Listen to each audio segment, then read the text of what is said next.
What is up, guys? DeadX here, and I did end up watching both the State of Play and the Pokemon Direct, but to be honest, I didn't really have much to say about the State of Play, but hey, new Final Fantasy VII Remake stuff, that's all that I'm excited about. But anyways, the point of this video is to talk about the Pokemon Direct, especially since there seems to be some discourse around Pokemon fans and the Direct, and I'm not the biggest Pokemon fan. I played a couple of the games. I've played quite a bit of Gen 3 with Pokemon Ruby. Never beat it though. I want to eventually go back and beat it.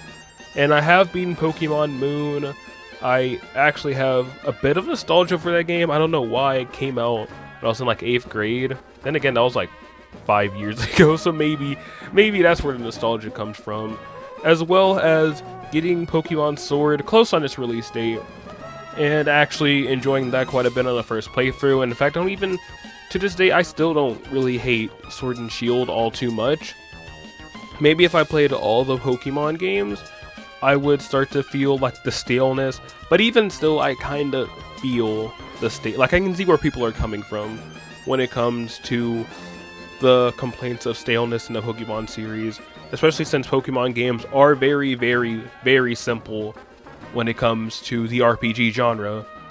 So, during today's Pokemon Direct, I wasn't disappointed. In fact, I actually went in expecting to be disappointed and not expecting anything too groundbreaking, and two games really stood out to me, which was Pokemon Legends Arceus or Arceus, I don't know how to say his name, Pokemon God, that guy, and then Pokemon Shining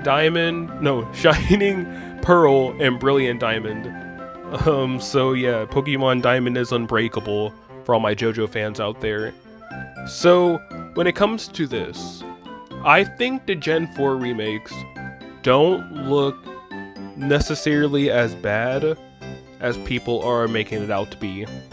Personally, like, I get not liking the chibi art style, or that's really all I see the complaints for. I don't think the backgrounds look bad. In fact, I think the backgrounds look way better than the ones in Sword and Shield.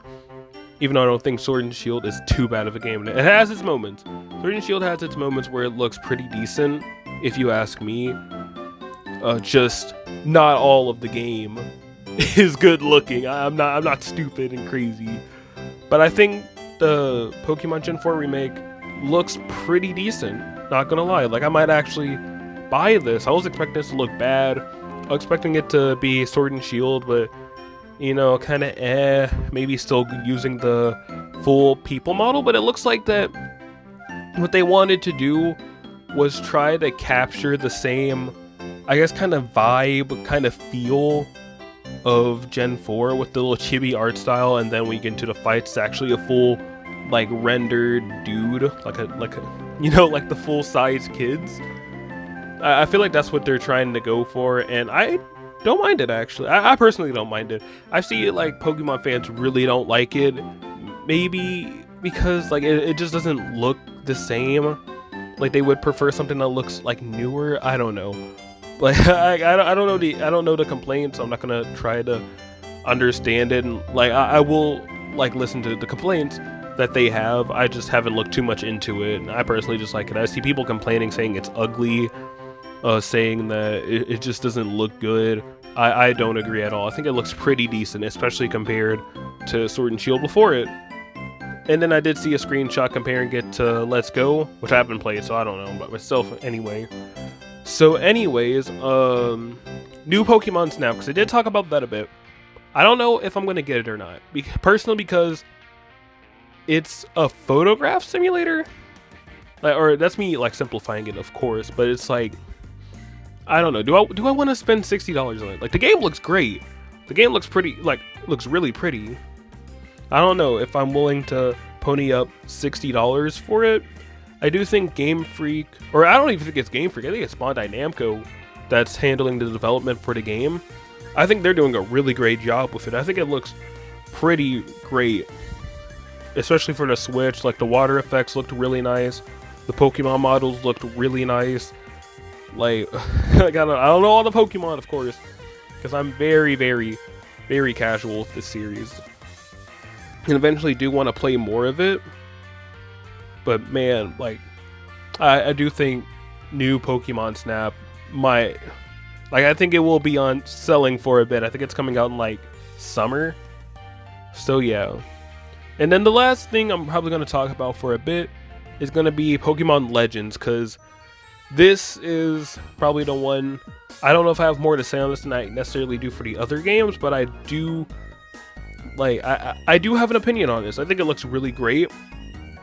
Back when Sword and Shield came out, I did defend it, but of course I'm not that big of a following. I don't have a Twitter following, so I don't even know if you'll be able to find these tweets like a year ago. This was a year ago, man.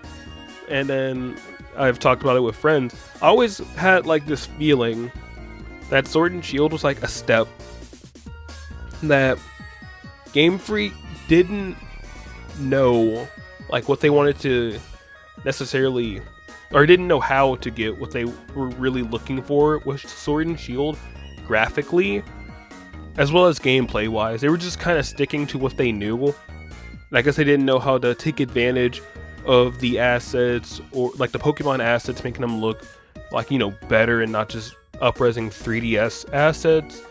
Or the way the trees looked were kind of iffy.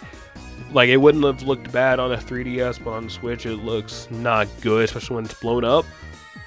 So I feel like Game Freak was just trying to see, like, they had an idea of what they wanted, but didn't know how to approach it well, if you know what I'm saying. And this Pokemon Legends game absolutely looks like the step in the right direction. Like, they finally understand it a bit more. It still does a little bit look like a slightly better Sword and Shield, if you ask me. But again, it's still progress. I think it looks really great. In fact, this game doesn't come out till next year, so of course there's still development time. We could get another trailer, like, probably late this year. Like, maybe not Game Awards, but like maybe like a late Nintendo Direct or something to show off this game more, because I absolutely think this game will look better down the line, and maybe even towards its release will probably be one of the best looking Switch games. It has the potential.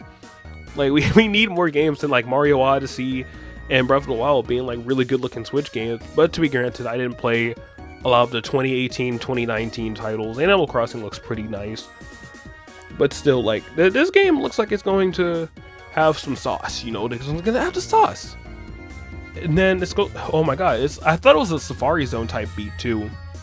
When they first did the trailer, I was like looking at you through the Pokeball. I was like, oh, is this just like Pokemon when it's all Safari Zone, or is this gonna be like a side mode in the Gen 4 remakes? No, it's a whole game, and I guess you can sneak up on Pokemon and catch them without having to, you know, fight them necessarily. Maybe if you get to jump on them, or maybe if they're like not strong enough, or who knows, because I don't think you're gonna go up to like some level 50 dude and you're just gonna throw a Pokeball on him and that's that. It's like, GG's, I got him.